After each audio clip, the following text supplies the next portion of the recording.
rebuilding. The catastrophic failure, a new start. Physically, mentally, our careers, our businesses. Step back, first step, next step. The driver in me just wants to get it done tomorrow. We'll do this, do that, let's move this, where are we at with this? You build some confidence, build some self-esteem, start to feel better about yourself.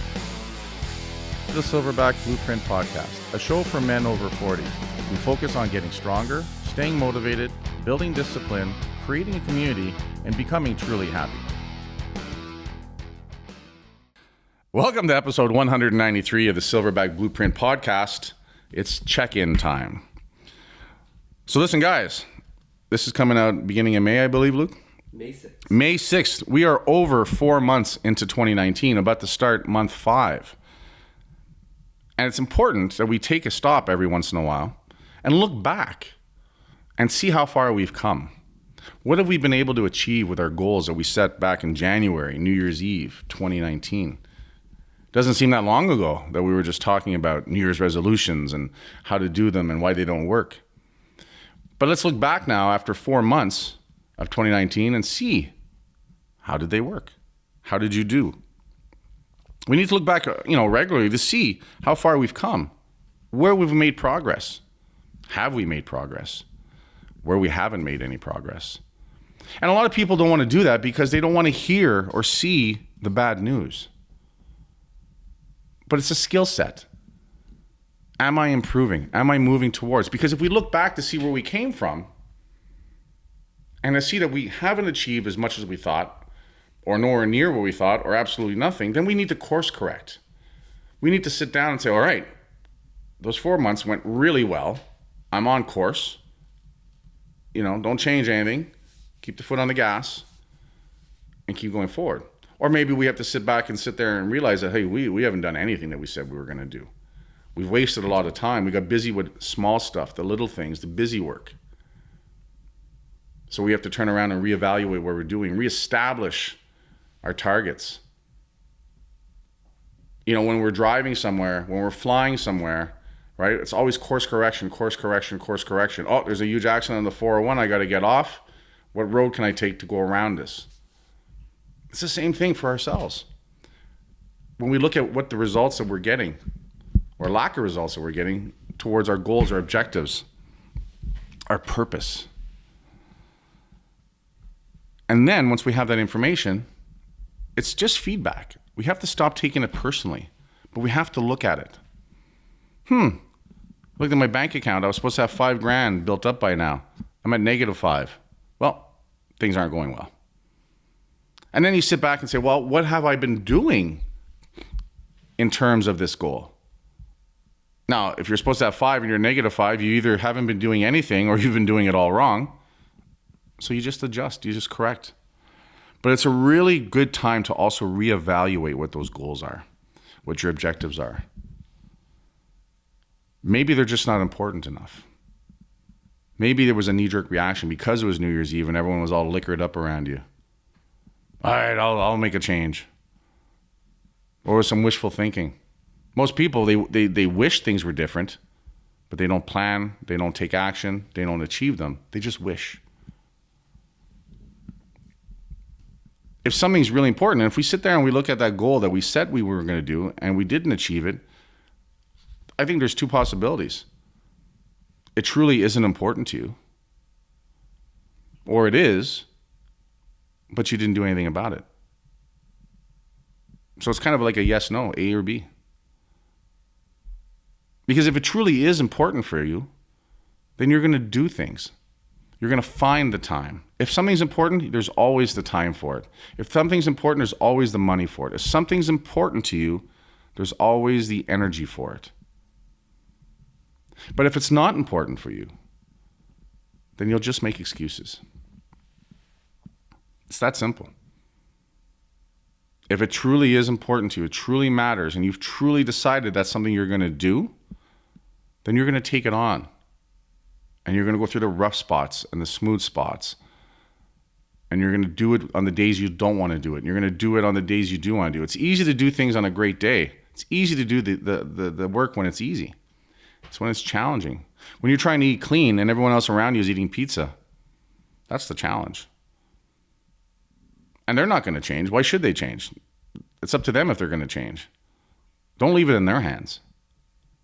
So maybe you have to change. You have to change who you eat with, who you hang out with. You have to find more like-minded people. Or you have to show them that you're so serious about it that maybe they'll start to respect you a bit more about it and not do it in front of you. But that comes with the territory. That's the hard part of making those changes. That's the hard part of moving forward. Not everyone's going to be on board. Not everyone's going to want to or be able to help you. But stop leaving it in other people's hands. Don't leave it to the fates. We talk about this all the time about when you get up in the morning, the rituals that you start the day with are the rituals that are going to determine the day you have, irregardless of what happens to you out there. But it's up to us. So it's time to check in. Where are you going? Where have you been? Where have you gone? Where are you going? It's not magic. What we focus on is what we achieve. You don't get what you deserve, you get what you focus on. That's really what it's all about. This last weekend I was in Toronto, big hockey tournament, the provincials for my daughter. Gone 3 days, left Thursday, come back Sunday. Had my big cooler on wheels, had a bunch of food prep already done. I had some extra meals already made. A couple nights at some in-laws, a night at the hotel, wherever I was. I brought that cooler in, made my meals. It wasn't hard. In fact, I was more worried about not being able to do it than anything else. I made sure that when we stayed at my sister-in-law's that she had a good non-stick frying pan for when I had to do up my eggs. That's all I really needed because I brought everything else. I brought cans of tuna, I had pre-made chicken, had a tub of rice done, brought my protein powders. It all fit in that cooler. One of those big Coleman coolers that has the wheels and the handle so you can wheel it around like luggage. Did some people look at me? Sure, some people fucking looked at me. Who gives a fuck? That was far outweighed by the amount of people that were just amazed at how I looked different since the last time they saw me just before Christmas. 4 months ago, less than 4 months ago, down 70 plus pounds. There was far more talk about that than there was about me wheeling around my cooler. I heard more conversations about, hey, listen, we've been seeing what you're doing. We're even eating cleaner at home. Can I ask you some questions? Absolutely. More than happy to share. Because deep down, people want to make those changes too. But they're not ready to do it on their own. They need a catalyst. They need something to follow. They need someone to inspire them. They need someone they can talk to honestly and safely, maybe. So at the end of the day, feeling a little weird about wheeling my cooler around was far outweighed by all the positivity. But the biggest positive is how I felt about myself having stuck to the plan. In fact, I came back, didn't weigh myself for 2 or 3 days because I didn't bring my scale. I thought about bringing my scale, but I was thinking going back and forth. I didn't want to forget my scale. I didn't want to get damaged in and out of the car and stuff. So I said, you know what, we'll leave the scale there. And I said, this will be a test. Stay focused. When I come back on Sunday, I should be down. Well, when I got up Monday morning, I weighed myself 325 and change or whatever. Lowest I've been since I started this. Because I just focused on the process that I've already established. And I've already established that process is working. I have 70 plus pounds as proof since December 15th. Now, losing that weight is opening up a lot more doors, business-wise, brand-wise, personally. How I feel about myself, how I physically feel is different. Before I left, I found 3 other pairs of pants that haven't fit in years. That was really cool. It also saved me a bunch of money. I got 3 or 4 pairs of jeans that, I don't have to go out and buy. And I've got 3 or 4 more pairs I know they're going to fit in another month and a half, 2 months.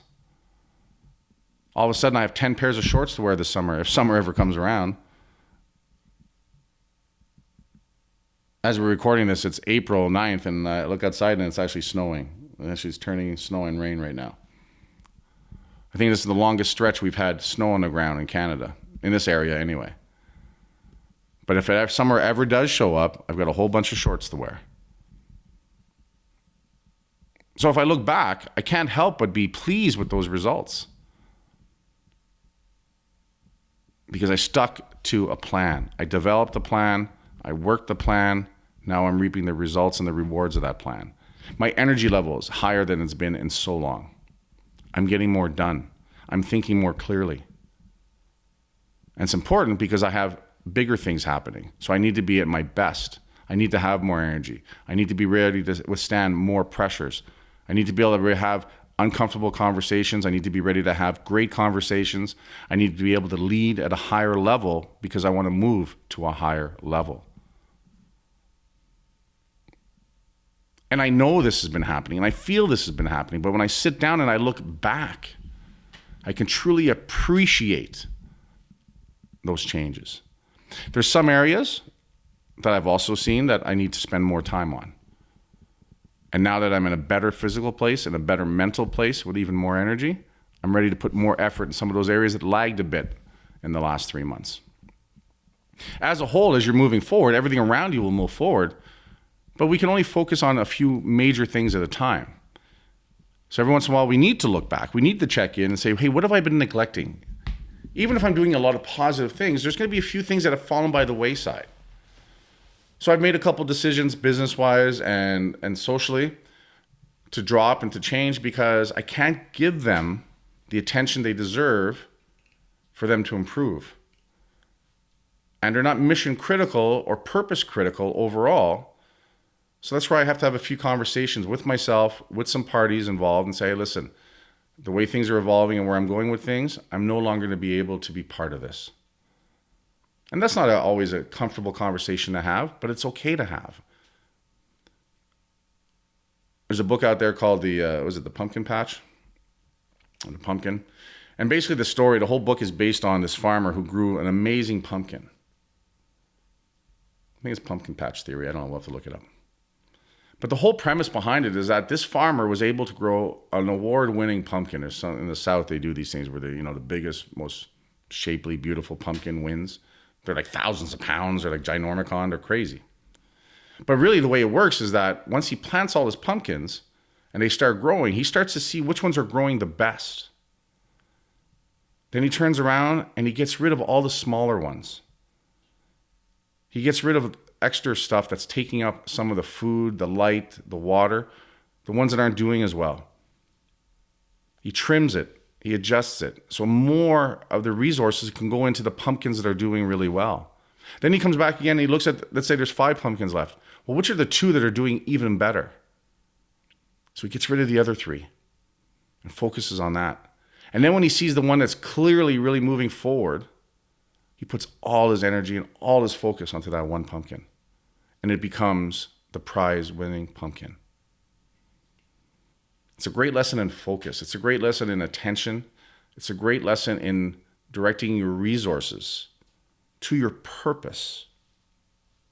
Your purpose can have some smaller aspects to it, but your main purpose can't be too diversified. You have to have one true purpose. My purpose is to help as many people as I can over 40 achieve the best version of themselves, including myself. So now I use that more and more. Hey, when I come up to a situation opportunity, is this going to help me do this? Is this going to help the brand Iron Hoss move to that level? To go from hostile to Iron Hoss, I have to cut away a few things. I have to trim a few things. I have to focus on some other aspects at a higher level. And that's natural, and that's okay if you want to go to a much higher place. But only in sitting back every once in a while on a regular basis and looking back and checking in on yourself and on those areas, are you able to see how you're doing. It goes without saying, you have to be honest with yourself and say, listen, this area is not working. It's not because my plan isn't good. It's because I'm not good with the plan. I'm not taking the steps on a consistent basis. I have 1 million ideas a month. I suffer from it. I have a lot of great ideas, but I have to learn that only one of them is the one that's important, the one that I decided is important. Then when these ideas come up, is it part of the main purpose, or is it a sideline? Is it a detraction? The moment it becomes a detraction and I realize that it's going to pull me away from my main purpose, it has to go. Maybe I come back to it some other day. Maybe I hand it off to someone else who's looking for a great idea. I don't know. But I have to stay purpose-driven. And I have to remind myself that of every day, especially the days where things are running great and I feel fantastic, because I have even more energy. I feed off it. I get even more excited. More opportunities keep coming. That's a great place to be. We work really hard to get to that point. You've worked really hard in your job and all of a sudden your career's taken off and all of a sudden you've got all these possible promotions. But you have to decide which one's going to be best for you for your overall plan, your overall purpose. Because if it doesn't fit your purpose, it'll quickly become counterintuitive. It'll quickly become a negative.